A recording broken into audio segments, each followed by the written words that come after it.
Hello friends, तो स्वागत है आपका फिर से एक नई वीडियो पे। ये हमारा पार्ट 2 है। तो फर्स्ट पार्ट हमने अपना कंप्लीट कर चुका है।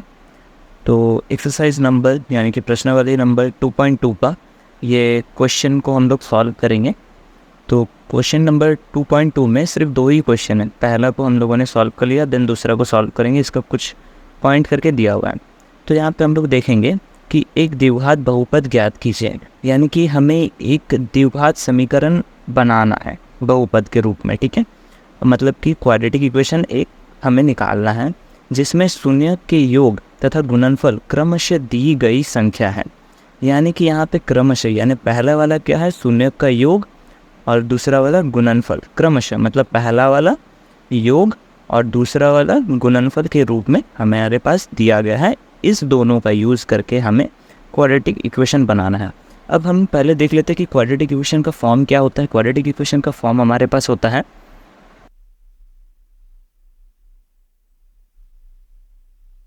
इस फॉर्म को हम लोग बोलते हैं क्वाड्रेटिक इक्वेशन, यानी कि हमें ये इक्वेशन बनाना है।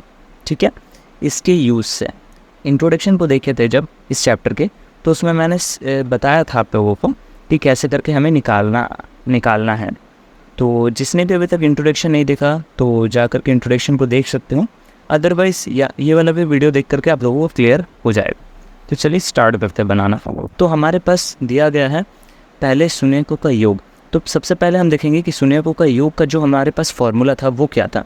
वो हमारे पास था अल्फ़ा प्लस बीटा, जो कि बराबर था -b/a के। ये हमारा फॉर्मूला था शून्यकों का योग। और जो शून्यकों का गुणनफल था उसका हमारे पास फॉर्मूला था अल्फ़ा इंटू बीटा, जो कि बराबर था c/a के। ये क्लियर है। तो इसमें से हमें फाइंड आउट करना है अल्फ़ा प्लस बीटा, जो कि दिया हुआ है हमारे पास 1/4, और अल्फ़ा इंटू बीटा जो कि दिया हुआ है हमारे पास -1। इससे हमें a, b और c का वैल्यू को निकालना है। तो देखते हैं हम कैसे निकालेंगे। तो हम लोग देखते हैं फ्रेंड्स। तो यहाँ पे हम लोग देख सकते हैं कि शून्यकों का योग जो कि हमारे पास अल्फ़ा प्लस बीटा जो है वो दे रखा है। ठीक है, -4/1, यानी कि हम यहाँ पे बोल सकते हैं कि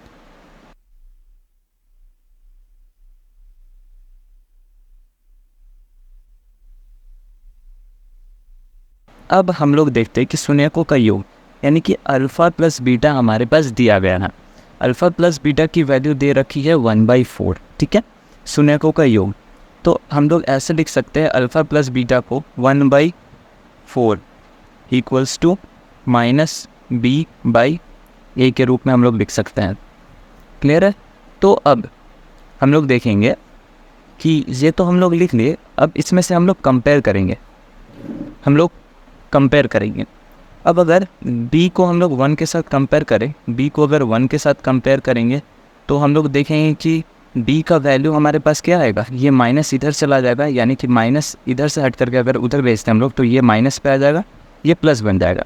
यानी कि b की वैल्यू हमारे पास -1 और a का वैल्यू हमारे पास क्या आ जाएगा 4। ठीक है, अब सिंपल हमें यहाँ से हम लोग यहाँ से निकाल सकते हैं कि b की वैल्यू कितनी आ गई हमारे पास -1 और a का वैल्यू हमारे पास कितना आ गया 4। ये कंपेयर करके हमने निकाल लिया। अब नेक्स्ट इक्वेशन को देखेंगे। नेक्स्ट को हमारे पास दिया हुआ है शून्यकों की गुणांक। ठीक है, शून्यकों का गुणांक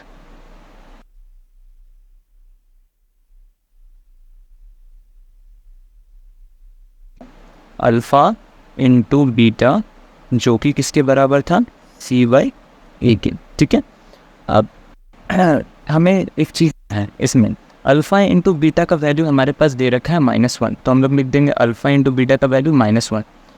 नीचे कुछ नहीं है, यानी कि हम लोग 1 लिख सकते हैं। हमेशा 1 तो रहता ही है ना, इसको हम लोग इक्वल कर सकते हैं c/a के। अब हम लोग यहाँ से देखेंगे कंपेयर करके कि c का वैल्यू हमारे पास आ रहा है -1 और a का वैल्यू हमारे पास कितना आ रहा है 1।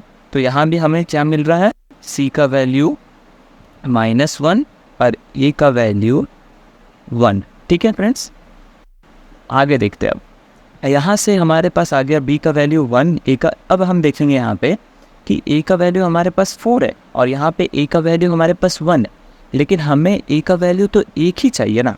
तो अब हम इस वाले इक्वेशन में a की वैल्यू को 1 करेंगे। तो a का वैल्यू को यहाँ पे 4 है, तो यहाँ पे भी 4 करने क्या करना पड़ेगा, 4 से इंटू करना पड़ेगा। तो इस वाले इक्वेशन में अगर हम 4 से इंटू कर दे दोनों, एक को करने से नहीं होगा, हम अगर दोनों में करते हैं 4 से इंटू तो वो इक्वल्स आता है। अगर यहाँ पे हम लोग 4 से इंटू कर देते हैं तो हम लोग देखेंगे कि c का वैल्यू क्या आ जाएगा, 4 into 1 equals to -4 and a का वैल्यू कितना आ जाएगा 4। ये हमने क्यों किया कि हमें a का वैल्यू को इक्वल लाना था। कभी भी कोई इक्वेशन में a का वैल्यू जब डिफरेंट हो तो हम उसे इक्वल कर मल्टीप्लाई करके, लेकिन मल्टीप्लाई अगर करेंगे तो ऊपर और नीचे दोनों में करना पड़ेगा, यानी c और a दोनों में करना पड़ेगा हमें। इसलिए यहाँ पे हम लोग क्या किए, 4 से मल्टीप्लाई किए। तो 4 से मल्टीप्लाई किए तो -4, 4 इंटू 1, 4 एकम 4, माइनस में 4 एकम 4। अब देख सकते हैं हम लोग a का वैल्यू 4 आ गया, a का वैल्यू 4। तो यहाँ पे हम लोग लिख सकते हैं कि हमारे पास a का वैल्यू आ चुका है 4, b का वैल्यू हमारे पास निकल चुका है -1 और c का वैल्यू हमारे पास आ चुका है 4 माइनस पे। ठीक है, तो ये हमारे पास सारा वैल्यू निकल गया। अब हम लोग इससे बनाएंगे क्वाड्रेटिक इक्वेशन। तो इस वजह से अब हम लोग द्विघात समीकरण को बनाएंगे। तो द्विघात समीकरण का हमारे पास कैसे लिखा जाता है, फॉर्म क्या होता है, ax² plus bx plus c जो कि 0 के बराबर होता है, ये होता है।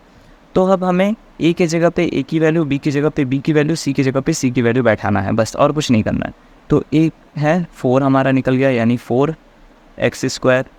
b हमारे पास है माइनस में -1, यानी कि -x लिख सकते हैं, 1 लिखना ना लिखना दोनों बराबर है, प्लस c की वैल्यू क्या है -4 इक्वल्स टू 0।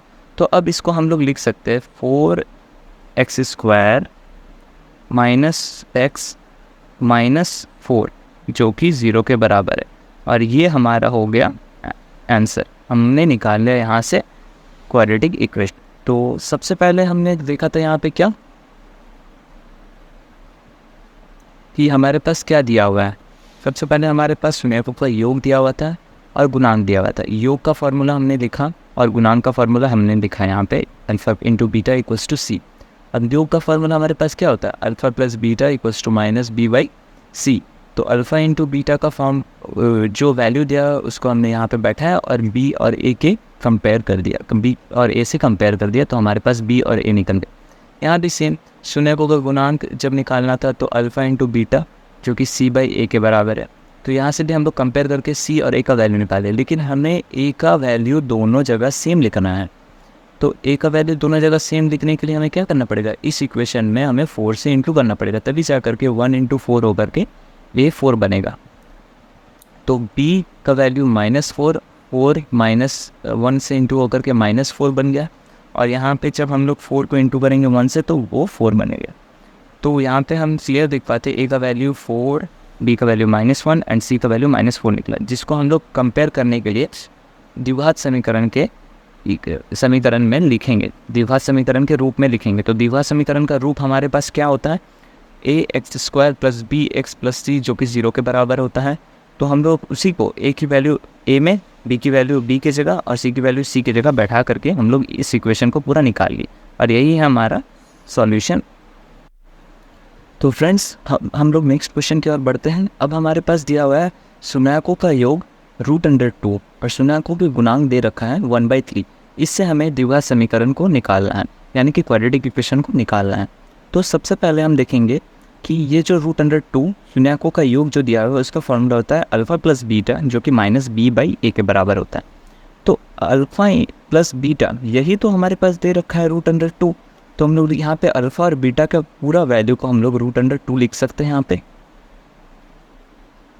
जो कि किसके बराबर है, -b/a क्या।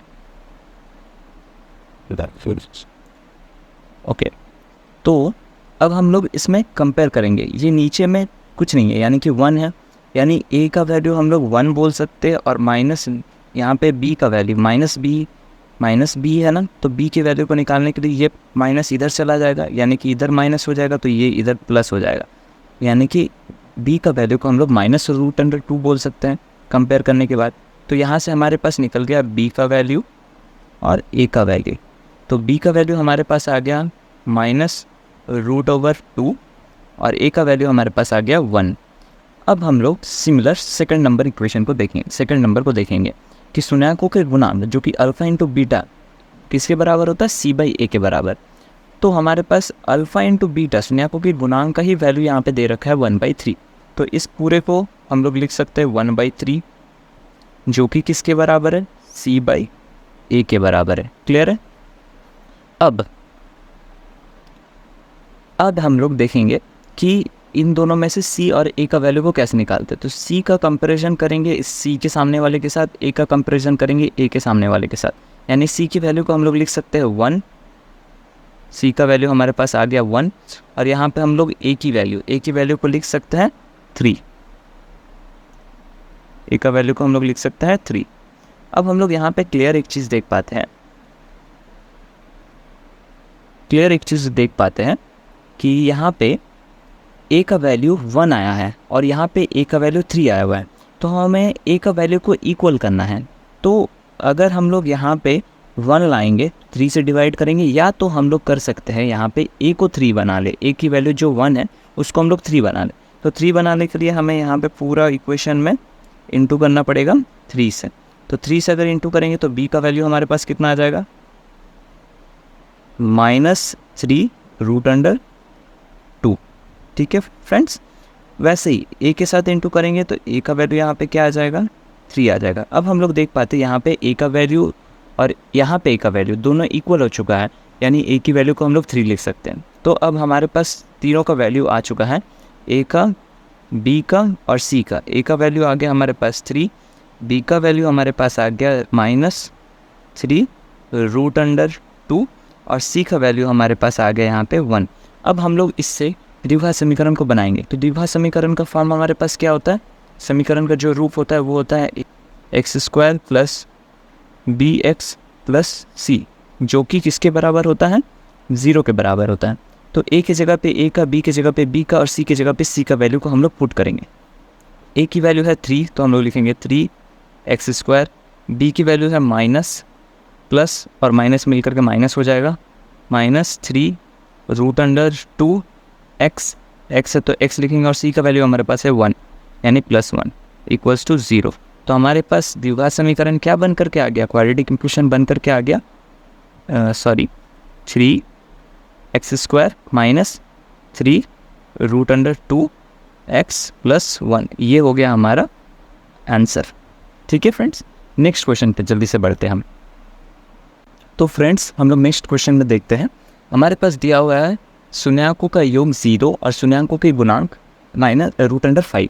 ठीक है, तो इसमें से हम लोग पहले योग को देख लेते हैं। योग का फॉर्मूला क्या होता है, शून्याकों का योग अल्फ़ा प्लस बीटा जो कि -b/a के बराबर होता है। तो अल्फ़ा प्लस बीटा की वैल्यू हमारे पास क्या दिया हुआ है, 0, जो कि बराबर है किसके, जो कि बराबर है हमारे पास -b/a के। अब हम लोग कंपेयर करेंगे, इसके 0 के नीचे कुछ नहीं है यानी कि 1 है, तो b का वैल्यू 0 है, a का वैल्यू 1 है। ठीक है, अब हम लोग यहाँ पे क्लियर हो गए कि b की वैल्यू 0 है, इधर ये माइनस जाएगा तो ये माइनस में बन जाएगा, यानी कि b की वैल्यू हम लोग लिख सकते हैं 0। ठीक है, सिमिलर a की वैल्यू को हम लोग क्या लिख सकते हैं, a का वैल्यू को हम लोग लिख सकते हैं 1, a का वैल्यू को हम लोग लिख सकते हैं यहाँ से 1। ठीक है, कंपेयर करने के बाद सिमिलरली सेकंड नंबर पे हम लोग देखेंगे यहाँ पे कि हमारे पास शून्यकों का योग गुणांक, शून्यकों के गुणांक जो दी गई है उसका वैल्यू दिया गया है यहाँ पे √5। तो यानी कि शून्यकों के गुणांक का फॉर्मूला होता है अल्फ़ा इंटू बीटा जो कि c/a के बराबर होता है। तो अल्फ़ा इंटू बीटा हमारे पास क्या दे रखा है, √5। कंपेयर करेंगे, नीचे कुछ नहीं है यानी 1, जो कि c/a के। अब हम लोग कंपेयर करेंगे ऊपर वाले के साथ ऊपर वाले को, नीचे वाले के साथ नीचे वाले को, हर अंश के साथ अंश को, हर के साथ हर को। तो हमारे पास यहाँ पे क्या आ जाएगा, c की वैल्यू आ जाएगा √5 और a का वैल्यू हमारे पास आ जाएगा 1। अब हमें यहाँ पे गुना करने की ज़रूरत नहीं है क्योंकि वैल्यू a का दोनों बराबर है, तो हमें किसी में भी कुछ भी चेंजेस करने की ज़रूरत नहीं क्योंकि a की वैल्यू तो दोनों में सेम है। अब हम लोग द्विघात समीकरण को बनाएंगे जल्दी से। तो द्विघात समीकरण का जो रूप होता है वो होता है ax² + bx + c, जो कि किसके बराबर होता है, 0 के बराबर। अब कंपेयर करेंगे, a की वैल्यू कितनी है, कंपेयर नहीं, हम लोग पुट करेंगे सारा वैल्यू। तो a का वैल्यू हमारे पास 1 है तो यहाँ पे लिखेंगे x², 1 को लिखना ना लिखना बराबर है, प्लस अब हम लोग देखेंगे b का वैल्यू क्या है, हमारे पास 0 है, तो अगर ज़ीरो से हम लोग x को इंटू करें या ज़ीरो से किसी भी नंबर को या किसी भी कांस्टेंट को, किसी भी चर को गुना करते हैं तो वो ज़ीरो ही आता है। ज़ीरो से हम लोग किसी भी चीज़ को अगर गुना करते हैं तो वो ज़ीरो ही आता है। तो यहाँ पे b ये पूरा टर्म क्या हो जाएगा, ज़ीरो हो जाएगा। प्लस c का वैल्यू हमारे पास कितना है, √5, तो √5 लिख देंगे।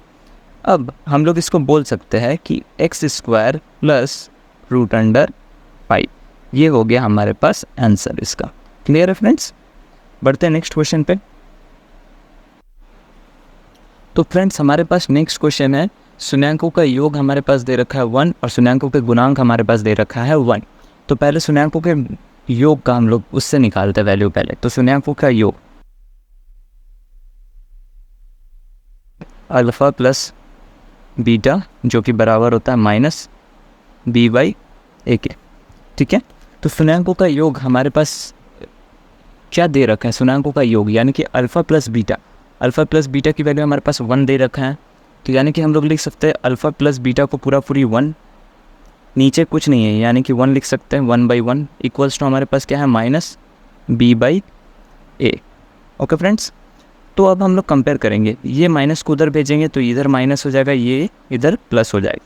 तो b का वैल्यू हमारे पास आ गया 1 और a का वैल्यू हमारे पास आ गया 1। तो यहाँ पे हम लोग लिख सकते हैं b का वैल्यू हमारे पास आ गया -1 और a का वैल्यू हमारे पास आ गया 1। सेम, अब शून्यांकों का गुणांक,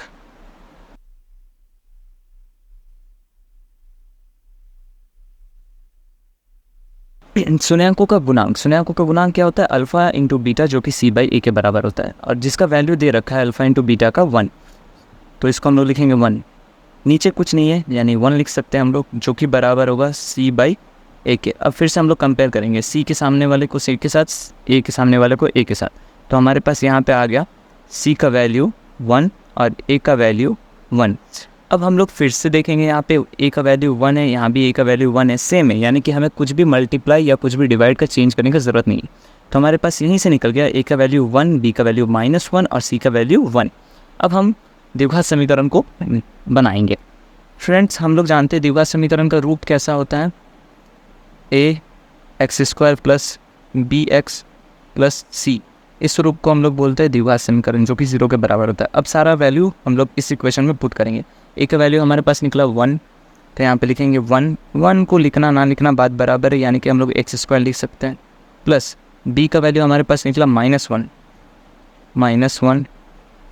और x प्लस c का वैल्यू हमारे पास निकला 1 इक्वल्स टू 0, यानी कि इसको हम लोग लिख सकते हैं, इस इक्वेशन को x² माइनस और प्लस मिल करके माइनस निकलेगा, 1 को लिखना ना लिखना बराबर है, यानी कि x लिख सकते हैं 1 को इक्वल्स टू 1 इक्वल्स टू 0। ये हो गया हमारे पास आंसर इस क्वेश्चन का।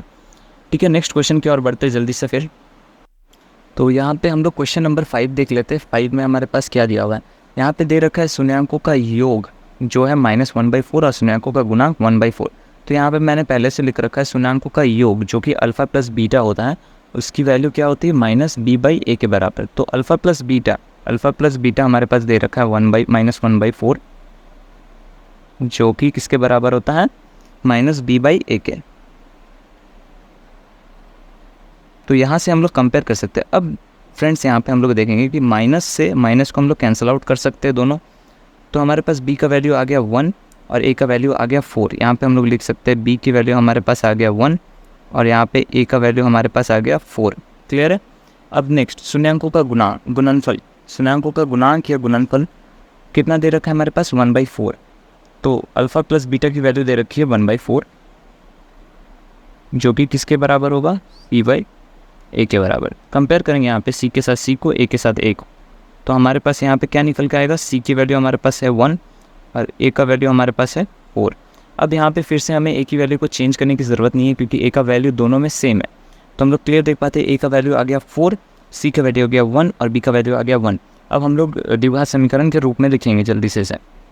तो द्विघात समीकरण का रूप क्या होता है, ax² plus bx plus c, जो कि 0 के बराबर होता है। अब हम लोग सेम सिर्फ वैल्यू को पुट करेंगे, सबका वैल्यू को, तीनों का वैल्यू को तीनों में पुटअप करेंगे। तो a का वैल्यू हमारे पास है 4, तो लिख सकते हैं हम लोग 4x²।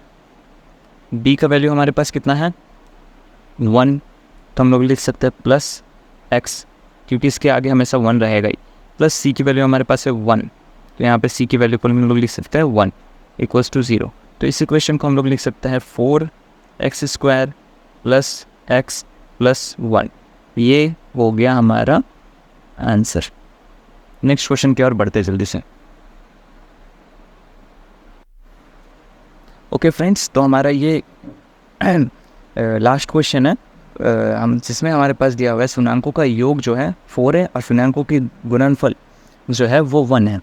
तो शून्याङ्कों का योगफल यानी अल्फ़ा प्लस बीटा की वैल्यू दे रखी है 4, तो हम लोग लिख सकते हैं अल्फ़ा प्लस बीटा को ही 4, नीचे कुछ नहीं है यानी 1 लिख सकते हैं कंपेयर करने के लिए, माइनस b/a। अब यहाँ पे b के माइनस को हम लोग उधर भेजेंगे क्योंकि हमें माइनस b नहीं, हमें b का वैल्यू चाहिए, तो इधर भेजेंगे तो इधर माइनस हो जाएगा, इधर प्लस हो जाएगा। तो अब b का वैल्यू हम लोग कंपेयर करके निकाल सकते हैं, a का वैल्यू को भी हम लोग कंपेयर करके निकाल सकते हैं। तो हमारे पास यहाँ पे इस तरीके से निकल जाता है कि b का वैल्यू क्या आ गया -4 और a का वैल्यू यहाँ पे क्या आ जाएगा 1 कंपेयर करने के बाद। अब सिमिलरली शून्याङ्कों का गुणनफल से हमें c की वैल्यू निकाल सकते हैं। तो शून्याङ्कों का गुणनफल यानी अल्फ़ा इंटू बीटा, इसी का वैल्यू हमारे पास दे रखा है क्वेश्चन में 1, यानी 1/1 हम लोग लिख सकते हैं। 1 के नीचे कुछ नहीं यानी 1 लिख सकते हैं, जो कि किसके बराबर होगा c/a के। अब कंपेयर करेंगे c को c के सामने वाले के साथ, a को a के सामने वाले के साथ। तो कंपेयर जब करेंगे तो यहाँ पे हमें मिलेगा c का वैल्यू 1 और a का वैल्यू 1। अब हमें फिर से देख सकते हैं a का वैल्यू सेम है, यानी कि कुछ भी इनटू मल्टीप्लाई करने की ज़रूरत नहीं है, दोनों में सेम है a की वैल्यू। अब हमें द्विघात समीकरण को निकालना है। तो द्विघात समीकरण का रूप हमारा क्या होता है,